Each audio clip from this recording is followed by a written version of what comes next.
नमस्कार साथियों, स्वागत है आपका अपने YouTube चैनल में। आज के वीडियो में हम डिस्कस करेंगे अक्टूबर मंथ 2023 के चर्चित व्यक्तित्व, स्थान और योजनाएं। तो स्टार्ट करते हैं अपॉइंटमेंट से। तो पहला है इसमें RCA एकेडमी के अध्यक्ष बनाए गए हैं पंकज सिंह, इनका नाम है।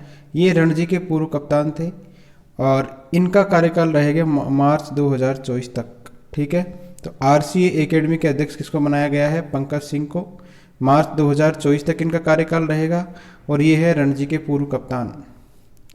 RPSC में नए सदस्य जो है सेलेक्ट किए गए हैं। इनका नाम है कर्नल केसरी सिंह, प्रोफेसर आयूब खान और कैलाश चंद मीना। तो ये 3 सदस्य जो है नए चुने गए हैं। अब जो है इनके चुनने के बाद 7 सदस्य हो गए हैं RPSC के अंदर। तो कौन कौन से हैं 3 सदस्य? कर्नल केसरी सिंह, प्रोफेसर अयूब खान और कैलाश चंद मीना। RSSB के में भी नए सदस्य चुने गए हैं, सज्जन पोसवाल और डॉक्टर रिपुंजय सिंह को। राजस्थान राज्य कृषक ऋण राहत आयोग, इसके अध्यक्ष भी चुने गए हैं। इनका नाम है न्यायाधीश प्रकाश चंद गुप्ता। ठीक है, प्रकाश चंद गुप्ता को जो है अध्यक्ष बनाया गया है किसका? राजस्थान राज्य कृषक ऋण राहत आयोग का। राजस्व खुफिया और आर्थिक अपराधों का महानिदेशक किसको बनाया गया है? राजस्व खुफिया और आर्थिक अपराधों का महानिदेशक ये बनाया गया है IRS आनंद स्वरूप को। किसको बनाया गया है? IRS आनंद स्वरूप को। मारवाड़ मेडिकल यूनिवर्सिटी का पहला वाइस चांसलर ये किसको बनाया गया है? ये है जोधपुर में स्थित, और इसका पहला वाइस चांसलर बनाया गया है डॉक्टर MK आसेरी को। तो ध्यान रखिए, मारवाड़ मेडिकल यूनिवर्सिटी का पहला वाइस चांसलर कौन बना है? Doctor MK Aseri. IRS आनंद स्वरूप, इनको बनाया गया है राजस्व खुफिया और आपराधिक अपराधों का महानिदेशक। राजस्थान राज्य कृषक ऋण आयोग के अध्यक्ष बनाए गए हैं प्रकाश चंद गुप्ता जी। RPSC में 3 नए सदस्य ऐड हुए हैं, 7 सदस्य हो गए हैं। RCA का अध्यक्ष बनाया है पंकज सिंह को। नेक्स्ट है एशियाई शूटिंग चैंपियनशिप दक्षिण कोरिया के अंदर आयोजित हुई है 27 और 28 अक्टूबर को, और इसके अंदर अनंत सिंह नरूका और दर्शना राठौड़ इन्होंने गोल्ड मेडल जीता। इवेंट का नाम था स्कीट मिस इवेंट। तो इसके अंदर अनंत सिंह नरूका और दर्शना राठौड़ इन्होंने गोल्ड मेडल जीता है। इसके बाद में अभिनव चौधरी और कनन इन्होंने ब्रॉन्ज मेडल जीता है air pistol youth miss team event के अंदर। इसके बाद में है अर्जुन बबूता और हृदय हजारिका और दिव्यांग सिंह पवार, ये तीनों ने मिलकर गोल्ड मेडल जीता है air rifle team main event के अंदर। इसके बाद में है दिव्यांश पवार और रमिता, इन्होंने मिलकर जीता है silver medal air rifle mix team event में। तो ये सारे जो है शूटिंग के प्लेयर से ध्यान रखना। अनंत सिंह नरूका हुए, दर्शना राठौड़ हुई, अभिनव चौधरी, कनन, अर्जुन बबूता, हृदय हजारिका, दिव्यांश सिंह पंवार, इसके बाद में रमिता। तो ये सारे खिलाड़ी किससे संबंधित है? शूटिंग से संबंधित है। अगला है राजस्थान साहित्य अकादमी जो कि उदयपुर में स्थित है, इसके वार्षिक पुरस्कार अनाउंस हुए। तो इसके जो वार्षिक पुरस्कार अनाउंस हुए हैं, तो इसके में 2023-24 का जो अवार्ड दिया गया है वो किसको दिया गया है? मीरा पुरस्कार। मीरा पुरस्कार दिया गया है रत्न कुमार सामरिया को। ठीक है, किसको दिया गया है? रत्न कुमार सामरिया को। इनकी कृति है सांप, इसके लिए तो ध्यान रखिए। इससे पहले किसको दिया गया था? रति सक्सेना को। ठीक है, हंसी एक प्रार्थना के लिए। दूसरा पुरस्कार है कन्हैयालाल सहल पुरस्कार, ये प्रदान किया गया है राघवेंद्र रावत जयपुर को। ठीक है, इसकी घोषणा हुई है। जनार्दन राय नागर सम्मान ये दिया जाएगा राघवेंद्र रावत को, और इनकी कृति है डायरी मारक लहरों के बीच में। ठीक है, तो जनार्दन राय से याद रख लीजिए, राघवेंद्र रावत को। ठीक है, इसके बाद में है रांगे राघव पुरस्कार, ये भी इम्पोर्टेंट है। ये दिया है पुरुषोत्तम पोमल को, जालोर के हैं ये, और इनकी कृति का नाम है पाषाण पुत्री हीरा दे, इनका उपन्यास है ये। तो ये जो अवार्ड है, चारों अवार्ड इम्पोर्टेंट है, ये याद रखने जरूरी है। मीरा पुरस्कार हुआ ये रत्न कुमार सामरिया को, कन्हैयालाल सहल पुरस्कार हुआ राघवेंद्र रावत को। इसके बाद में है जनार्दन राय नागर पुरस्कार, ये भी राघवेंद्र रावत को, और इनकी डायरी है मारक लहरों के बीच। रांगे राघव पुरस्कार पुरुषोत्तम पोमल जालोर के हैं, और इनकी कृति है पाषाण पुत्री हीरादे उपन्यास। ठीक है, इसके बाद में है अगला देवीलाल सामर नाटक विद्या। ये अवार्ड, ये जो पुरस्कार दिया जाएगा ये दिया जाएगा रास बिहारी गौड़, ये है अजमेर के। ठीक है, तो इनको दिया जाएगा और इनकी कृति का नाम है गांधी जिंदा है। साहित्य मनीषी का सम्मान दिया जाएगा वेद व्यास को। सुधींद्र कुमार ये पुरस्कार है, ये दिया जाएगा चेतन औचित्य उदयपुर के हैं, पानी कविता संग्रह है। देवराज उपाध्याय पुरस्कार हरीश बी शर्मा बीकानेर के हैं, इनकी कृति है प्रस्थान बिंदु। ठीक है, इसके लिए नेक्स्ट पुरस्कार है शंभुदयाल सेक्शन है बाल साहित्य पुरस्कार, ये दिया जाएगा रोचिका शर्मा को किताबों से बातें के लिए। सुमनेश जोशी पुरस्कार बिलाल पठान को दिया जाएगा अब पेड़ फल बेचेंगे इसके लिए। तो आपको ऊपर वाले 4 याद रखने हैं, ठीक है, एग्जाम की दृष्टि से। तो कन्हैयालाल सहल पुरस्कार और ये है जनार्दन राय नागर पुरस्कार, ये दोनों ही सेम व्यक्ति को दिए गए हैं, राघवेंद्र रावत को। ठीक है, तो ऐसे याद रख लीजिए। तो मीरा पुरस्कार की बात करें तो इस बार दिया जाएगा रत्न कुमार सामरिया को, इससे पहले रति सक्सेना को और उससे पहले डॉक्टर पद्मजा शर्मा को दिया गया था। राज्य युवा कला रत्न सम्मान ये राजस्थान ललित कला अकादमी के द्वारा पुरस्कृत किया जाएगा, ये रानू राज को पुरस्कृत किया जाएगा इसके अंतर्गत, तो इसकी भी घोषणा की गई है। ठीक है, तो किसको दिया जाएगा? राज्य युवा कला रत्न सम्मान रानू राज को दिया जाएगा। किसके द्वारा दिया जाएगा? राजस्थान ललित कला अकादमी के द्वारा। नेक्स्ट है राजस्थानी भाषा साहित्य संस्कृति अकादमी। ठीक है, इसका सेंटर ये कहाँ पर है? बीकानेर के अंदर। अब इसने जो है 2019-20, 20-21 और 21-22 इसके पुरस्कार अनाउंस कर दिए हैं अभी। तो इसके अध्यक्ष है शिवराज छंगानी। तो इसके अंदर मेन जो अवार्ड है ये है सूर्यमल मिशन शिखर पुरस्कार। तो 2019-20 का ये दिया जाएगा चेतन स्वामी को, इनकी कृति है निरख फरक के लिए। 2020-21 का जो पुरस्कार है सूर्यमल मिशन शिखर पुरस्कार, ये दिया जाएगा राजेश कुमार व्यास, जयपुर के हैं, और इनकी कृति है दीट रे पार। 2021-22 की बात करें तो ये अवार्ड दिया जाएगा उम्मेद गोठवाल, चूरू के हैं, और इनकी कृति है चय मानी। तो ये चय मानी इंपॉर्टेंट है। सूर्यमल मिशन शिखर जो 2021-22 का है ये लेटेस्ट है, तो इस तरीके से ये इंपॉर्टेंट हो जाता है। तो उम्मेद गोठवाल, चूरू के हैं, इनको दिया जाएगा। नेक्स्ट है शिवचंद भरतिया पुरस्कार, ये 2019-20 का दिया जाएगा पूरन शर्मा को। 2020-21 का दिया जाएगा शंकर सिंह को मृत्यु रासु के लिए, और 2021-22 का दिया जाएगा भोगीलाल पाटीदार को हिजरतु वन के लिए। तो ये इंपॉर्टेंट है, भोगीलाल पाटीदार, और इनकी कृति है हिजरतु वन, इसके लिए शिवचंद भरतिया सम्मान दिया जाएगा।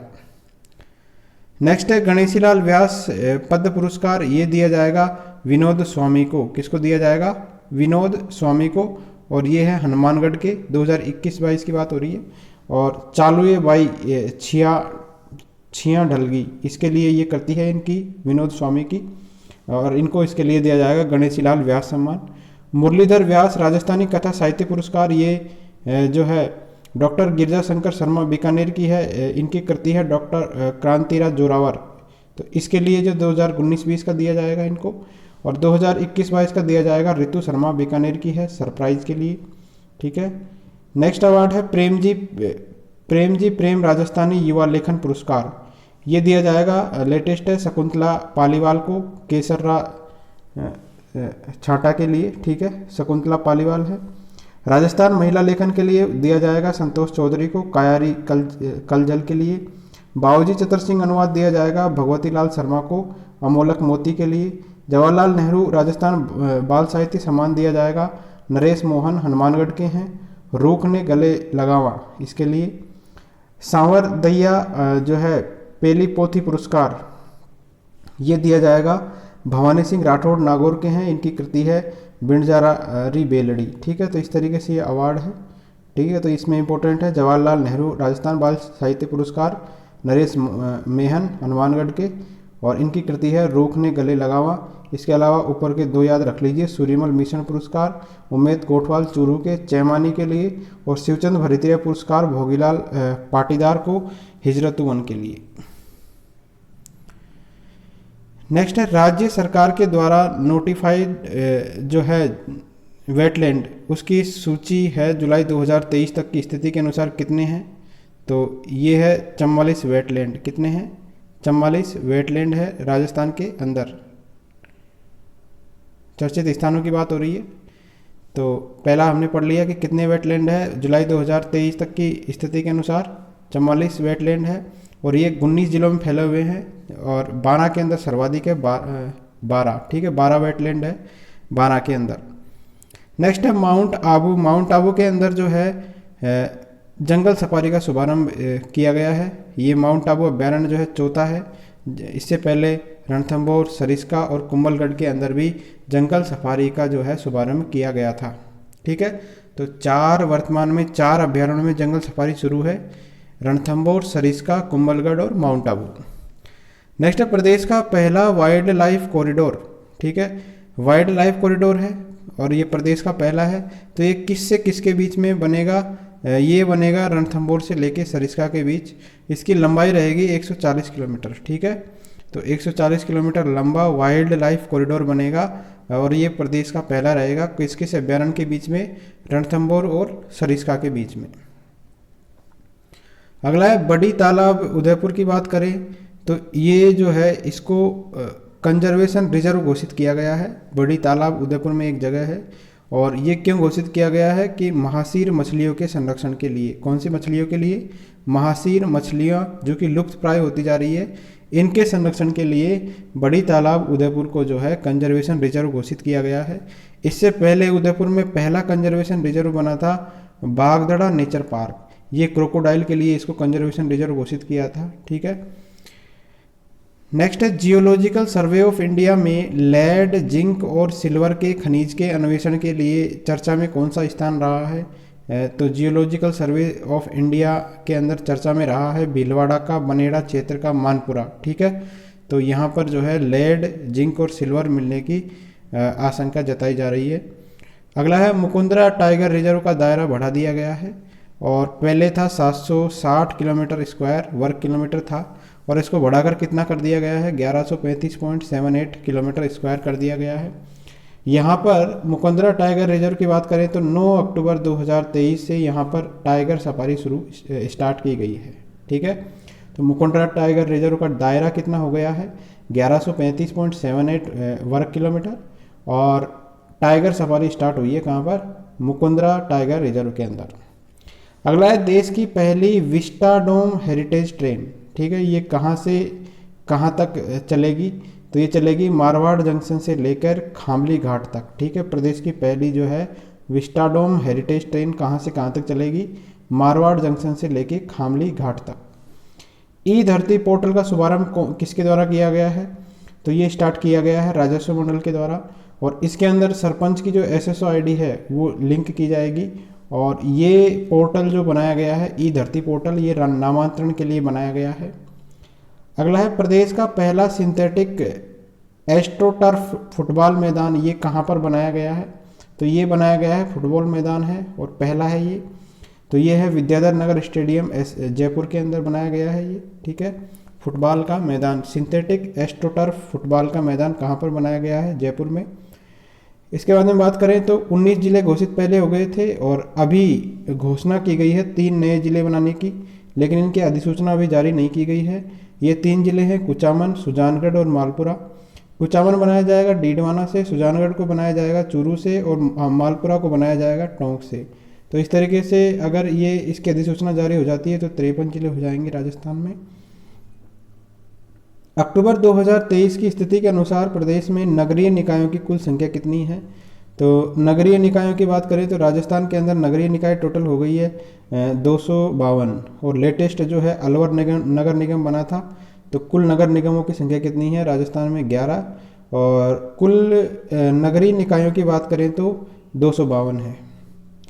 नेक्स्ट है IIIT के स्थायी कैंपस का उद्घाटन किया गया है। 2013 से ये MNIT जयपुर में चल रहा था और अब इसको जो है स्थायी कैंपस का उद्घाटन किया गया है मोदी जी के द्वारा और ये बनेगा कोटा के रानपुर के अंदर और 2 अक्टूबर 2023 को PM के द्वारा वर्चुअली इसका उद्घाटन किया गया है। नेक्स्ट है लड़ाकू विमान है MiG-21, ठीक है, बाइसन, इसकी विदाई की गई है MiG-21 की। तो ये कहाँ से की गई है इसकी विदाई? उत्तरलाई एयरफोर्स स्टेशन है बाड़मेर, वहाँ से इसको विदा कर दिया गया है। इसकी जगह आ जाएगा सुखोई 30 MKI विमान, ठीक है। इसके जो स्क्वाड्रन था उसका नाम था ओरियल्स। तो ओरियल्स में मिग 21 की जगह क्या आ जाएगा, सुखोई 30 MKI, ध्यान रखिए। तो मिग 21 विदा हुआ है कहाँ से, उत्तरलाई एयरफोर्स स्टेशन बाड़मेर से। अगला है राजस्थान उच्च न्यायालय की का जो है 75वां स्थापना दिवस का वार्षिक शुभारंभ किया गया है। तो इसको बोलते हैं प्लेटिनम जुबली। तो ये कब किया गया है, 14 अक्टूबर 2023 को किया गया है। शुभारंभ किसने किया है, हमारे CJI है, chief justice of India DY Chandrachud ji के द्वारा किया गया है। और उच्च न्यायालय की बात करें, हमारे हाईकोर्ट की बात करें तो इसकी स्थापना हुई थी 29 अगस्त 1949 को जोधपुर के अंदर, और पहले मुख्य न्यायाधीश थे कमलकांत वर्मा जी। अगला है देश के पहले रेलवे टेस्ट ट्रैक का निर्माण किया गया है, कहाँ पर किया गया है, और ये है देश का पहला रेलवे टेस्ट ट्रैक। ठीक है, ये 60 किलोमीटर लंबा होगा, और इसके अंदर जो टेस्ट ट्रायल होगा वो है 220 किलोमीटर पर आवर की जो ट्रेनें चलती है, रेगुलर ट्रेनें होती है, उनका ट्रायल किया जाएगा यहाँ पर। और इसका निर्माण किया गया है नावा जोधपुर के अंदर, ध्यान रखिए जगह का नाम नावा जोधपुर के अंदर देश का पहला रेलवे टेस्ट ट्रैक का निर्माण किया गया है। अगला है पहला विश्वविद्यालय जहां अगले सत्र के अंदर PG डिप्लोमा इन गांधी विचार व दर्शन को प्रारंभ किया जाएगा। तो अगले सत्र से स्टार्ट हो जाएगा PG डिप्लोमा इन गांधी विचार व दर्शन। तो कौन सा विश्वविद्यालय है, वो विश्वविद्यालय है राजस्थान विश्वविद्यालय जयपुर के अंदर ये स्टार्ट होगा, Gandhi PG diploma in Gandhi विचार और दर्शन। अगला है प्रदेश का पहला शस्त्र म्यूजियम। ठीक है, पहला है ये शस्त्र म्यूजियम। तो ऐतिहासिक जो शस्त्र है उनका प्रदर्शन किया जाएगा इसके अंदर। तो ये कहाँ पर बनेगा, इसका निर्माण किया जाएगा बाला किला अलवर के अंदर। ठीक है, तो बाला किला अलवर के अंदर प्रदेश का पहला शस्त्र म्यूजियम बनेगा। अगला है सीनियर नेशनल जूडो चैंपियनशिप की बात करें तो 2 से लेकर 4 अक्टूबर 2023 को आयोजित हुई है SMS स्टेडियम जयपुर के अंदर। इसके विजेता रही है दिल्ली टीम। दिल्ली ने जीते हैं 9 पदक और इसमें 3 गोल्ड मेडल जीते हैं। महिलाओं की चैंपियनशिप विजेता रही है मणिपुर की टीम। राजस्थान की बात करें तो राजस्थान की मोनिका चौधरी, इन्होंने गोल्ड मेडल जीता है। तो याद रखिए मोनिका चौधरी जो है ये किसकी है, जूडो की। ठीक है, जूडो से संबंधित है ये मोनिका चौधरी। अगला है स्मार्ट सिटी प्रोजेक्ट परफॉर्मेंस 2022 के अंदर प्रदेश का स्थान कौन सा रहा। तो स्मार्ट सिटी प्रोजेक्ट परफॉर्मेंस 2022 की रिपोर्ट ये जो है ये राष्ट्रपति जी के द्वारा ये चयन किया गया है। राजस्थान का तीसरा स्थान रहा इसके अंदर यूपी के साथ। ठीक है, पहला स्थान रहा मध्य प्रदेश का, दूसरा रहा तमिलनाडु का, और तीसरे के स्थान पर रहा Rajasthan plus UP. North zone category की बात करें तो इसमें उदयपुर स्मार्ट सिटी को पहला अवार्ड दिया गया है। ठीक है, आयोजन कहाँ पर हुआ है, MP में इंडिया स्मार्ट सिटी कॉन्क्लेव के अंदर जो है राजस्थान का स्थान कौन सा रहा इसके अंदर, तीसरा। नेक्स्ट है रिन्यूएबल एनर्जी की नई नीति 2023 आई है और इसके अंदर हमने टारगेट को बढ़ा दिया है। पहले 30,000 मेगावाट जनरेट करना था अपने को 2030 तक, लेकिन अब जो है ये 90,000 मेगावाट कर दिया है। ठीक है, लक्ष्य बढ़ाकर कितना कर दिया है, 90,000 मेगावाट। सिक्योरिटी राशि की बात करें तो पहले जो है पर मेगावाट लगाने पर 5 लाख रुपए की राशि देनी पड़ती थी सिक्योरिटी के रूप में, अब जो है 1 लाख रुपए ही कर दी है। ठीक है, तो इसलिए जो कंपनियां हैं उनको सोलर पैनल्स लगाने में आसानी रहेगी, सोलर पार्क स्थापित करने में आसानी रहेगी। राजस्थान में क्या कौन कौन से कितने मेगावाट के प्रोजेक्ट चल रहे हैं अभी, तो अभी चल रहे हैं 23,000 मेगावाट के प्रोजेक्ट। 2025 तक हमारा टारगेट है 37,500 मेगावाट करने का, और 2030 तक टारगेट है 90,000 मेगावाट का। अगला है ग्रीन एनर्जी, इसमें सोलर है और विंड एनर्जी है। इसका उत्पादन जुलाई 2022 से जुलाई 2023 तक कितना रहा है, राजस्थान की बात हो रही है। ग्रीन एनर्जी में जो है राजस्थान में उत्पादन बढ़ा है 28%। ठीक है, अब हम जो देश के अंदर ग्रीन एनर्जी है उसका 20% अपन कंट्रीब्यूट करते हैं देश के अंदर। तो 20% तो ग्रीन एनर्जी का उत्पादन राजस्थान में होता है, और 20% जो देश का तेल है उसका उत्पादन भी राजस्थान में होता है।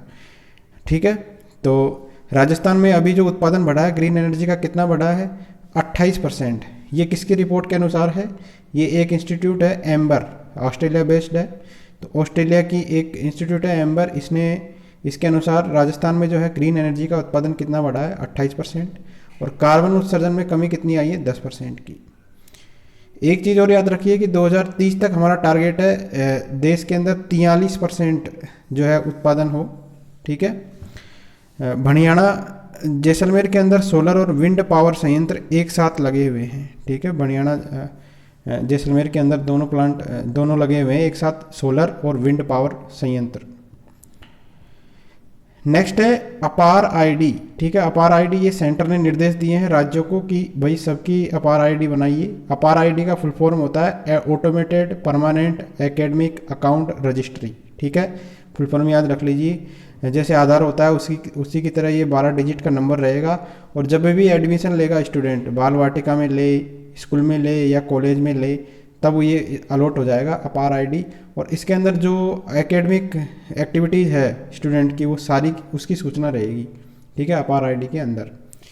एक सर्वे हुआ अभी सेस नाम से, राज्य शिक्षा उपलब्धि मूल्यांकन, और ये राष्ट्रीय स्तर का सर्वे होता है। इसके नोडल एजेंसी है NCERT, और RSCERT उदयपुर ने इसकी जिम्मेदारी सौंपी है कोटा डाइट को। और कोटा के इसके अंदर 398 स्कूलों का चयन किया गया है। तो अपार आईडी याद रख लीजिए, 12 डिजिट का नंबर है। और सेस जो है इसकी नोडल एजेंसी कौन है? NCERT। और RSCERT जो उदयपुर है, ये राजस्थान में जो है इसका मूल्यांकन कर रही है। Thank you friends.